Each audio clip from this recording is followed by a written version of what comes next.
Okay, great. Can everyone see my screen? Is that coming through on your end? Yes, all good. Okay, great. All right. So I am Camelia, and I'm going to be chatting with you guys today about working with travel influencers to maximize your brand's reach. And so a little bit about me. My name is Kamelia Britton, and I am the travel blogger at Hackerette. So I am, first of all, a travel hacker, so hence my, obviously, website, Hackerette. Love helping people learn how to travel hack, and I do travel consulting, trip planning, things like that. I love taking people's bucket lists and making it their lifestyle, just why I'm a bucket list lifestyle coach as well.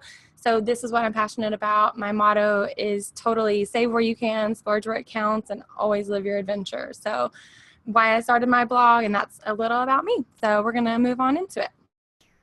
So in today's webinar, we are going to talk about finding the right influencer for your niche, the difference between micro influencers and macro influencers, and how you can actually benefit from both. We're going to discuss paid work versus freebies versus commission. We're going to talk about finding balance between creative content and the urge to overscript. We're also going to talk about following up and continuing the relationship with influencers for future collaborations. So first, we're going to start at the beginning because everyone is at a different stage in their business and their brand. So I'm going to start a little bit with the basics. So finding the right influencer for your niche. The easiest, best way is definitely to start your search in social media. So there's plenty of apps and everything. Everyone knows social media really well. Instagram is definitely at the forefront right now with its 600 million users and growing. Twitter for sure. There's Twitter chats. And what I suggest doing is really taking your niche and your branding and words and keywords and hashtags that resonate with that brand feeling. It may not necessarily be, adventure travel or, something like that that's exactly description of your brand, but something that you're trying to portray. What does your brand resonate with? What's your, the feeling that is coming through? So taking those kinds of hashtags and looking those up, and you're discovering all these, travel bloggers and social media influencers, and getting a feel for who's a right fit for your niche. And the farther you can niche down sometimes, the better. And so, but this is a great way to discover rather than just more general hashtags. So with Twitter, same thing. There's travel Twitter chats. If you do a simple Google search of travel Twitter chats, exactly, you will find plenty of blog posts with Twitter chats that are going on almost every day that are really popular in the travel world. One of them is Round the World Chat. One of them is Travel Talk on Twitter. One is Lonely Planet. Find something that is connected with what you're about and jump in those Twitter chats and connect with those influencers and those bloggers and, build that relationship with them and then kind of get a feel. So, excuse me. Also Pinterest. Pinterest is more of a search engine than a social media, but it's also, of course, a social media too. But it's definitely a place where people are posting their content with nice visuals. You can get a really great feel for a style of an influencer this way.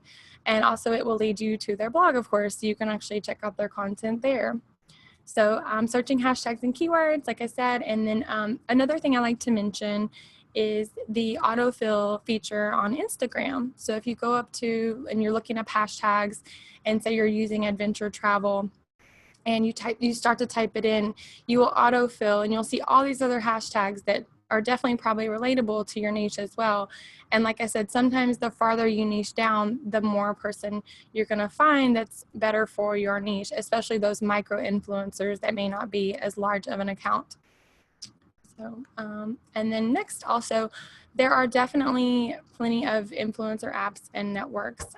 There's so many, and of course there's also like Travel Massive, which is an amazing network to connect with, other bloggers and influencers in your industry and niche.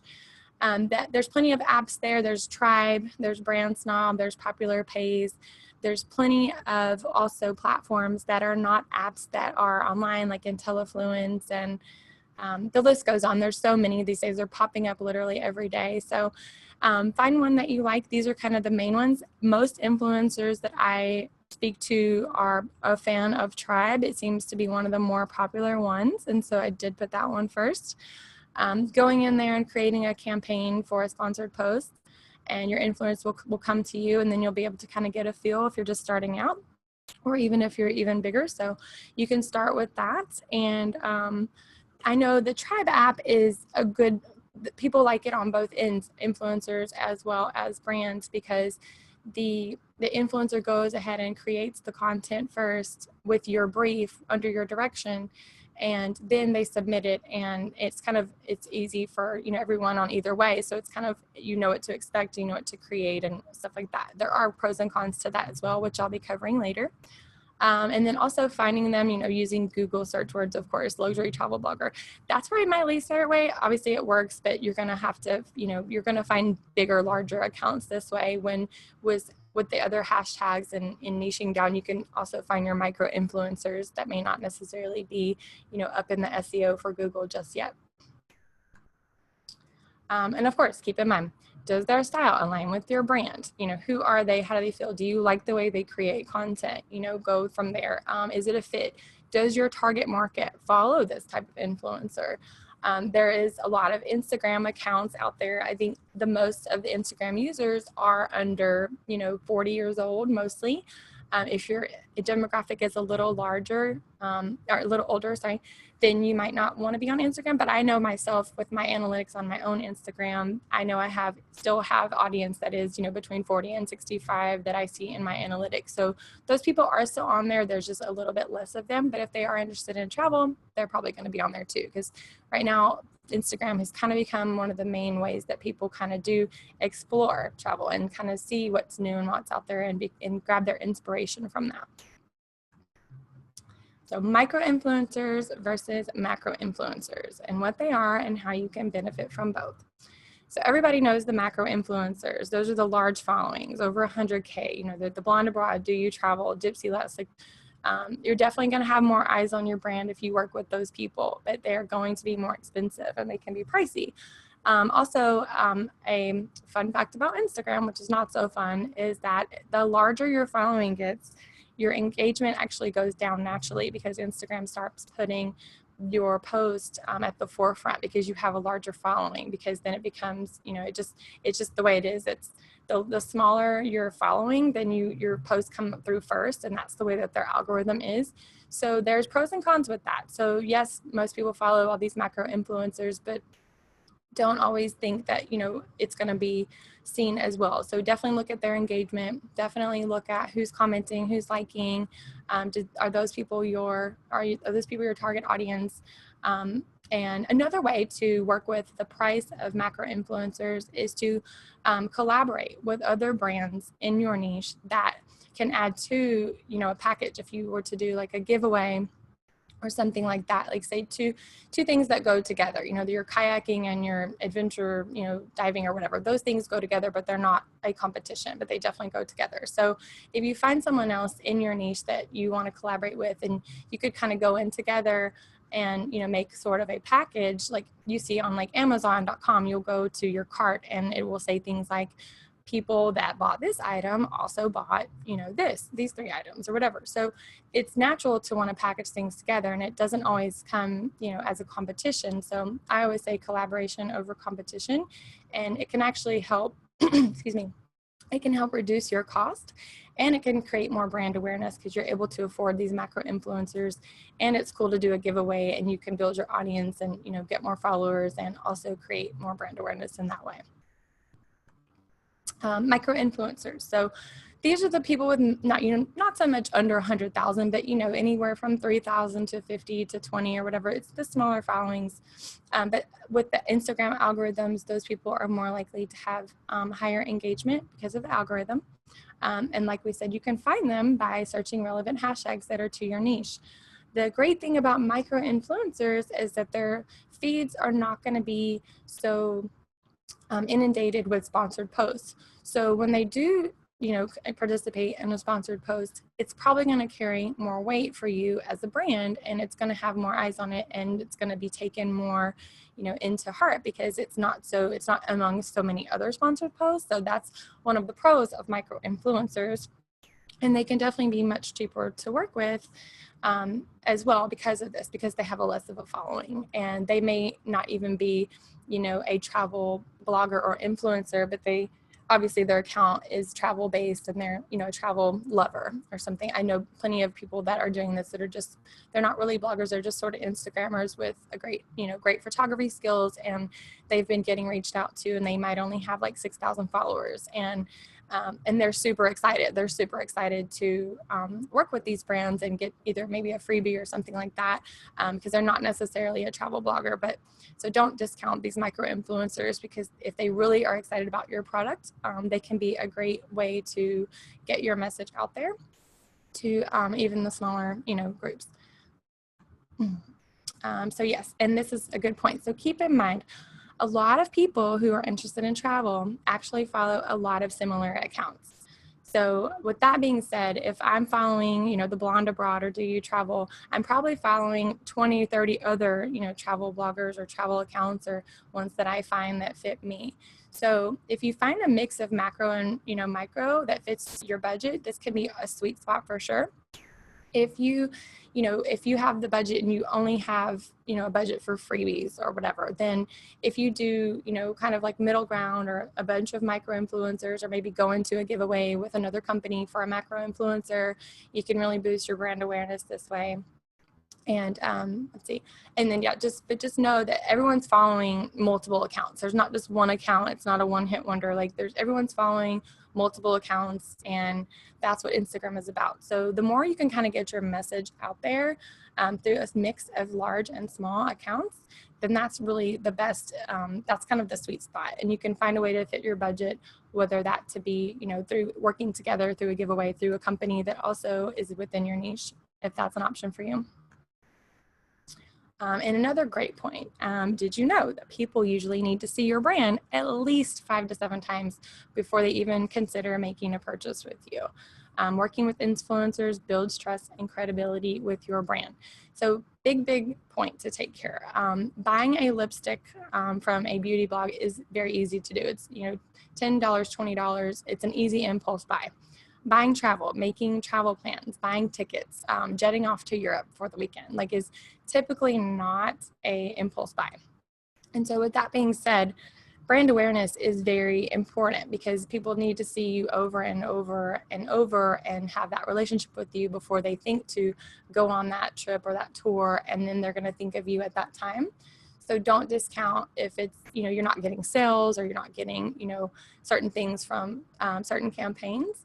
Definitely always remember it's about, being in the space and being known and being recognized for that later time when they know and trust you. And a big thing is with influencers, you're investing in the trust that they have built with their followings.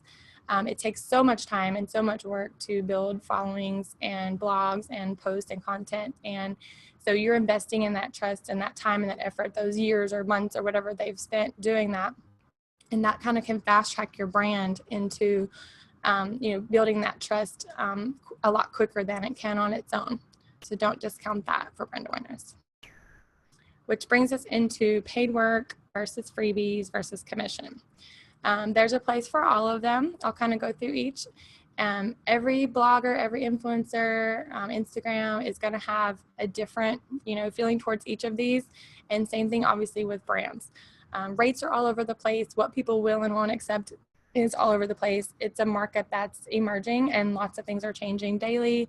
There's really no rhyme or reason to it right now. There's a lot, of things going on, and it's kind of been the mystical rates right now. I think, so I'll just go through each and we'll talk about each. So for freebies, big time, you want to you want this person to love your product, because it's going to require more follow-up. If you come to me and you're offering me something that I'm not really super stoked about, and I'm not really then I'm probably not going to want the freebie, but I might do it for the exposure free or something. But if they don't love the product, then it's really not going to come off great for either one of you.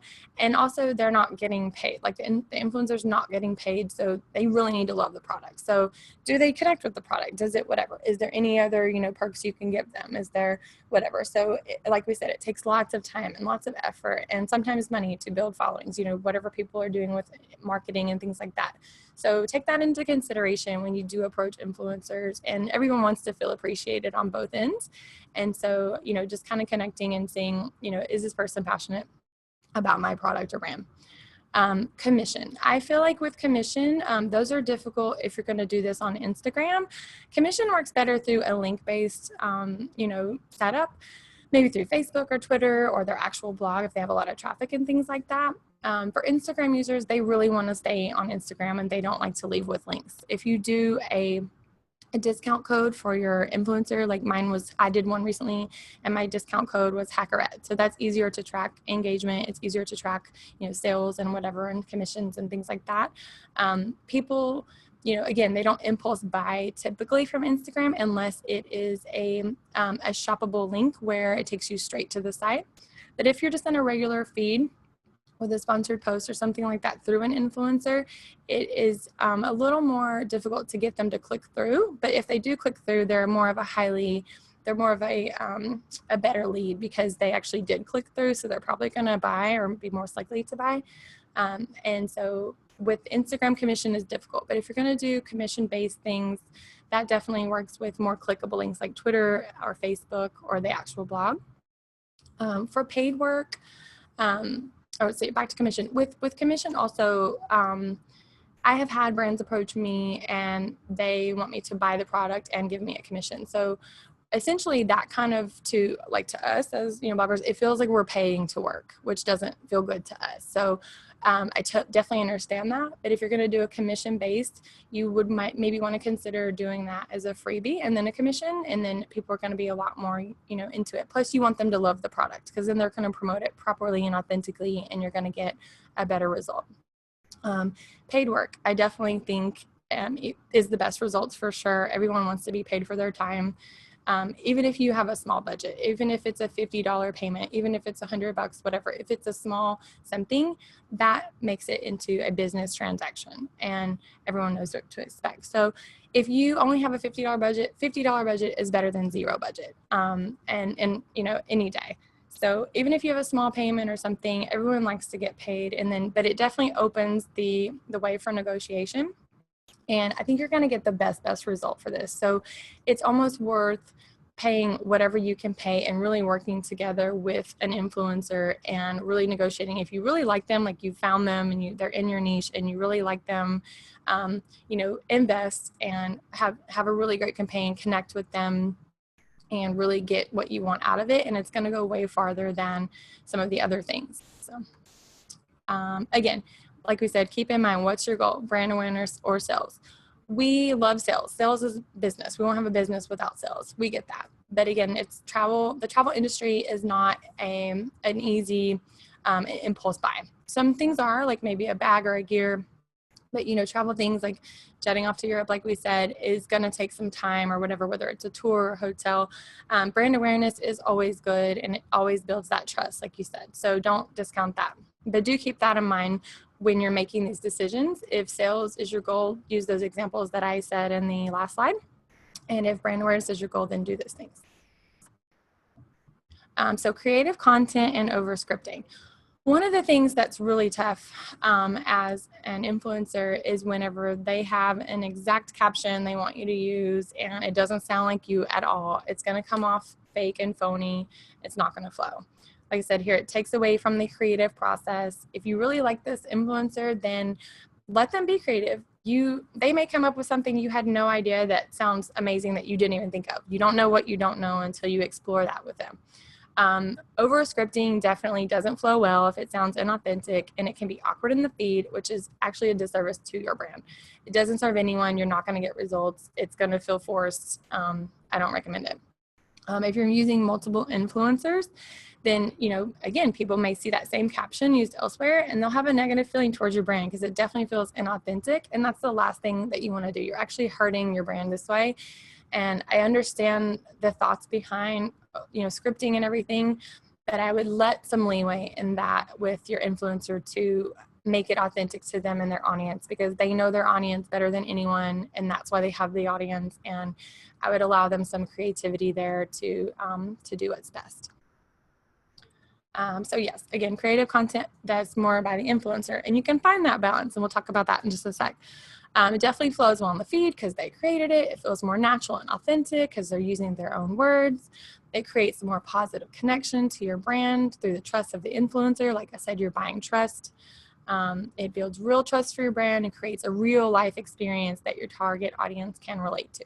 And at the end of the day, that's what we all want. We want to elicit those feelings of, I can see myself doing that and it seems real. And that's what we want. And that's what we want to create. And if you give them a little more freedom with their creation, you can definitely do that a lot easier than being so overscripted. Finding the balance. I highly believe in jumping on a 15-minute phone call to brainstorm. We're such in a digital world, we email back and forth, but we're not really connecting. There's an element of human connection that cannot happen through email, and there's that synergy that comes together when you jump on a 15-minute call, which is not a huge commitment. I know it can be hard with different time zones and things like that, but a 15-minute phone call where you brainstorm, I've had some of the best brainstorms ever. And like, I get creative and they get creative, and you're essentially working together for the good of the whole, because they want to do a great job and make you happy. You want to do a great job. And you can definitely find a mutually beneficial message. And when you have a creator who's super creative, because that's what they do and they love what they do, you can come up with fun posts and ideas, and that also starts the relationship for future posts. I definitely recommend, keeping with influencers that you jive with. Take a 15-minute phone call, invest in your business, jump on the phone with them, feel them out, come up with their ideas. Just share each other's, ideas, and what happens can be amazing. I've definitely seen it, and I've had it happen with myself as well. So I think when you're bouncing ideas off of each other, it really flows and goes, and it's more fun, and then you both become more invested, and you're really excited to create this content after that phone call. So actual feedback from Border Free Productions. So I wanted to ask other bloggers and influencers, more than just myself. I wanted to ask others and say, what do you think? This is what I feel. What do you think? And so Kristen Kellogg from Border Free Productions definitely said, these are her exact words. So communicate and work together more. When you work together, big things can happen. Worked with a small travel startup in Norway called Up Norway, and produced a film about their services while in Oslo for 48 hours. Because we worked together on a social sharing strategy for the film, we were able to create a film campaign that was shared 725 times, viewed over 80,000 times, and it's generated incredible amounts of leads. That's amazing. Who doesn't want that? Everybody wants that. And they worked together to do it.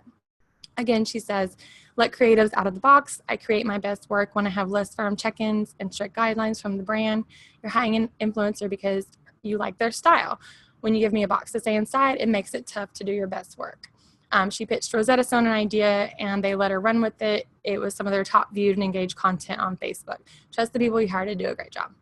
I couldn't agree more. I think creatives are creative for that reason. And if you like their content, see what they come up with. Jump on that call and, let them know what you want, what you expect, what you're really going for, but allow also that room for creativity. The secret of the follow-up, continuing the relationship for future collaborations. When you're doing this and you're connecting with this, this influencer, you're building a relationship, you can follow up and have further collaborations. Working with the same people makes it way easier to get what you need and want from each new campaign going forward in your business. And definitely provide feedback on how the campaign went so they can improve the next time. They want this. And then if you have an ongoing relationship with them, they're more likely to promote you at sometimes for free where it fits in naturally because you have that relationship. So travel bloggers are some of the happiest people to create for you, so use that. Don't take advantage of that, but use that. And they want to connect and they want to be, creating for you, and it excites them to create content. So, build that relationship and provide feedback so they can improve, because a lot of times we don't know. We'll hear, we'll get a post and we don't know. No one ever responds. And you're like, did it go okay? How was it? So it would be great to have feedback. More real life situations. I asked Nico McKenzie from the Traveling Moosies, and he said very similar to what I said. He said, I think it would be great for brands to keep in contact with influencers that they have already used. I usually feel the relationship breaks down after the work is done. With brands keeping in contact with influencers, it would actually encourage the influencer to continue promoting them free of charge and be more willing to collaborate with them again. Influencers are constantly growing, so it's in the brand's best interest to keep in contact. For one example, Nico first started promoting a brand when he only had 8,000 Instagram followers. Now he has over 100,000 with his 3 accounts, but he hardly ever hears from them. So they're definitely missing out on connecting with all of his new followers. It would be amazing to get feedback on how the promotional content did with the generating results. Did they receive an increase in click-throughs or get more likes and follows? So yeah, same thing as I'm saying, we want feedback. We want to do a good job. We want to create the best content. It helps us learn and grow. It helps you, helps create that relationship, and it's a win-win for everybody. So that's pretty much it. That's the gist of it. Does anyone have any questions? Okay, so that was awesome. Thank you so much. I think we all learned a lot there. I know I did anyway. So before I unmute everyone and we start asking questions, I'm going to be a bit naughty and go first because I've got my own. Oh, good. But I was just curious with Instagram and I guess all the other social media accounts and even blogs getting a little bit stricter with, you know, FTC guidelines and with sponsored posts and advertorial posts. Would travel brands specifically working with influencers say on Instagram, should the travel brands themselves be 100% aware of you know what the influencer needs to say in their post and outline it as like a sponsored post or an advertorial post or whatever? Or is that something that the influencer should just take full control over? Well, I think it's a little bit of both of a responsibility on each end, because as a travel influencer, to do your job, you have to do your job within, you know, FTC guidelines and things like that. But I also think it's a responsibility as a brand to know what are the rules and to play by the rules, because things are constantly changing.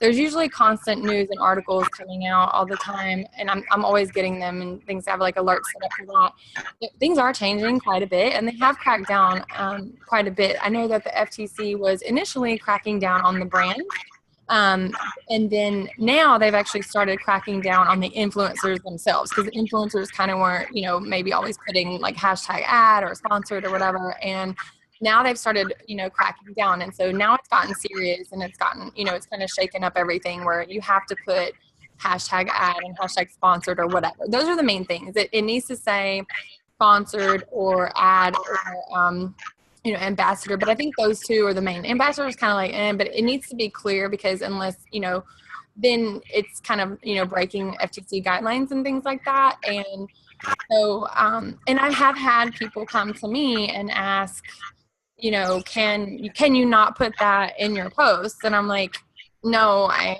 can't. I have to follow the law. You're asking me to break the law, and this is a business. And Instagram can shut down your account with no whatever. Like if you break some terms of, you know, their rules, they can shut you down with no questions asked. And there's really no way to get into the customer service. It's not easy to get them on the phone, or like there's no phone number. There's no whatever. You have to deal with it all through email.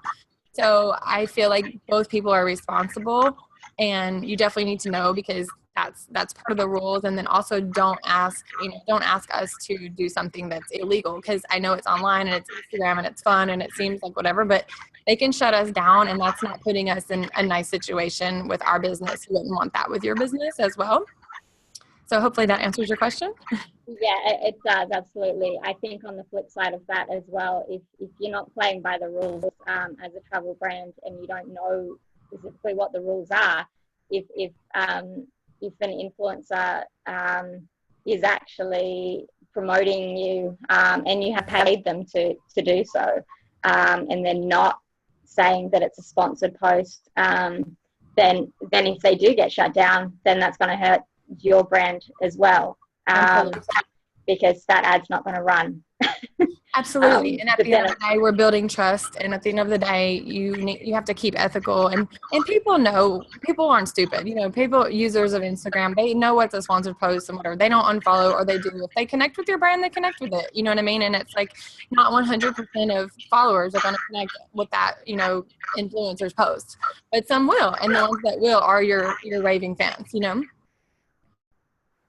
Yeah, absolutely. I think a lot of people, even if they're not a brand or an influencer, they know the rules. And right, you know I personally, when I'm scrolling through Instagram, if I see a post that's clearly a sponsored post, and it's not written as a sponsored post, then I think is the influencer dodgy or is the brand dodgy? And you know, you don't want people thinking that about your brand either. Exactly. And that's a trust you don't want to have. You want to build, you know, the trust in that. And another way I was going to mention as well, another way to find your influencers, go through hashtag ad, go through hashtag sponsored. That's going to be most of your, you know, influencers as well, you know, so that's another hashtag you can kind of use to find them. They're already doing it for someone else. Yeah, absolutely. Hey, Darren, you've raised your hand. Yes, I had a question. You know, most of the influencers that I've talked to, they've said they don't do anything that's sponsored because it tarnishes their image. So I always feel like I'm not approaching in the right way. So do you have any suggestions of how you even broach the subject of sponsored content? How are you approaching currently? Well, generally it'll start with like a follow, and then you know, we'll add them to one of our lists, and we'll try to engage them on the social media first, and then I'll try to, you know, direct message them and say, I guess I'm probably not always immediately upfront about, like, you know, what we're going to do for them, because I'm afraid that they're going to run away and say, no, I don't do any sponsored content.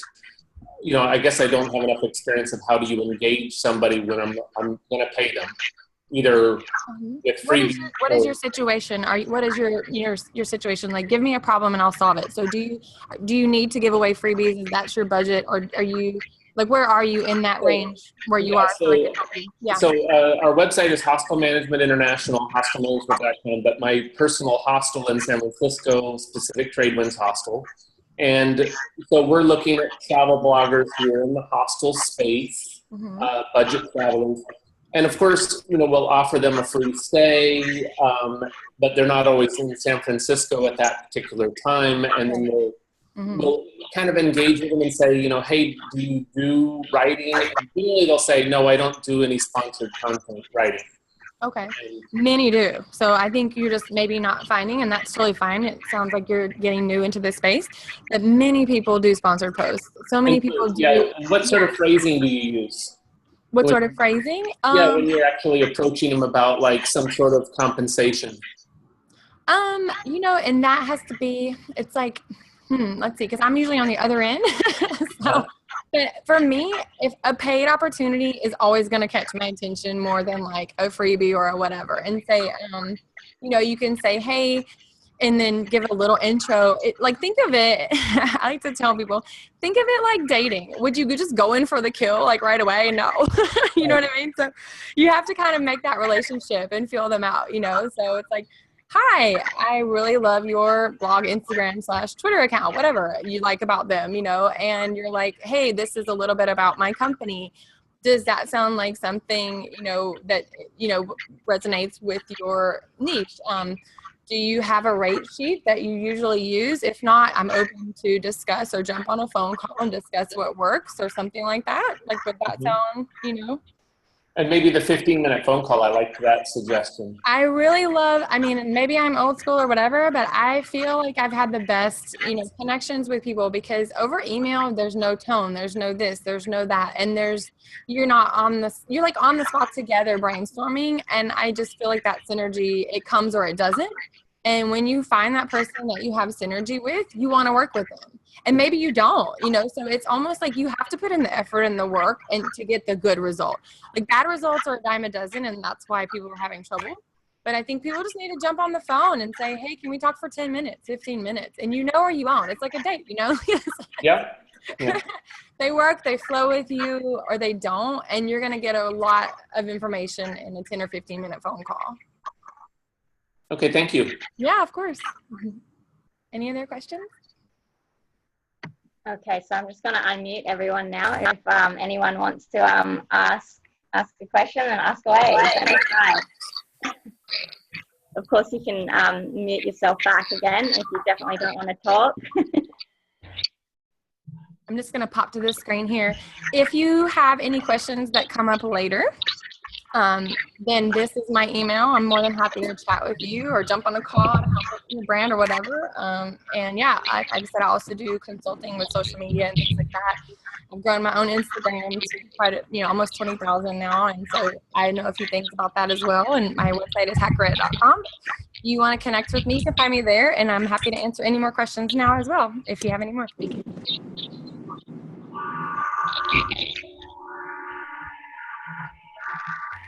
Okay, it looks like we probably don't have any more questions. So of course, you guys can shoot, either of us an email afterwards. I think, Darren, have you? Yeah, I was going to ask a follow-up question.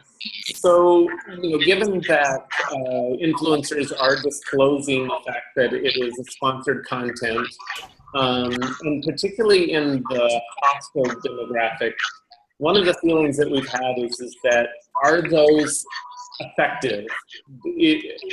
Are people just say, oh, it's a sponsored post, so they were paid for this, so I'm really going to discredit it and move on, versus an honest review.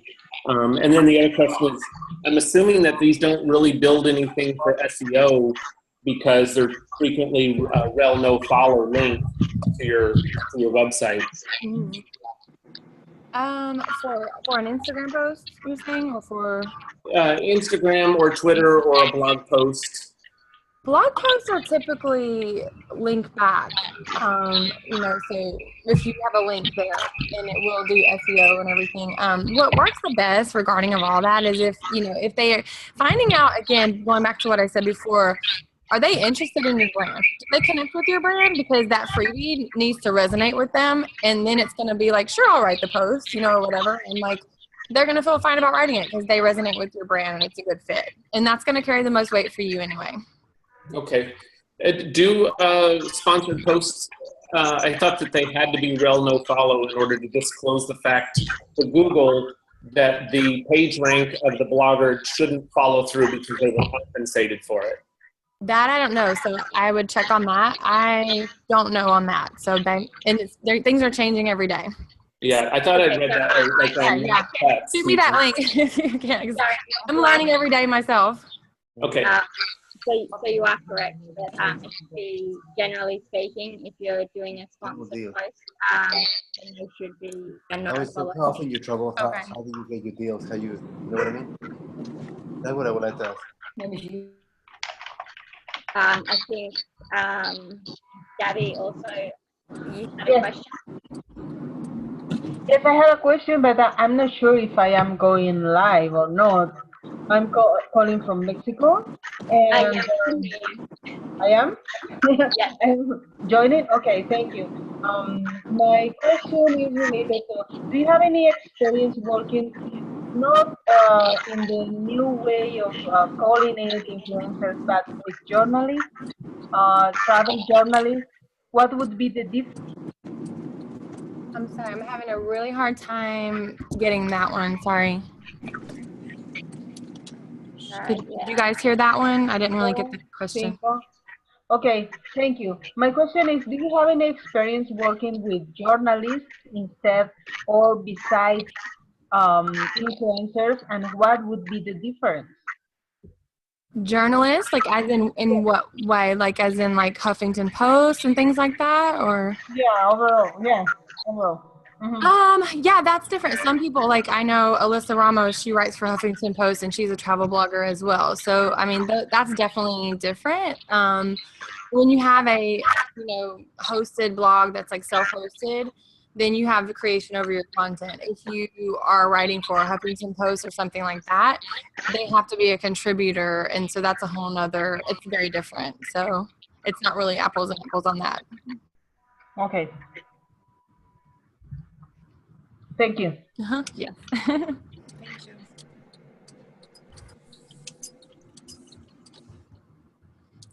Any other questions?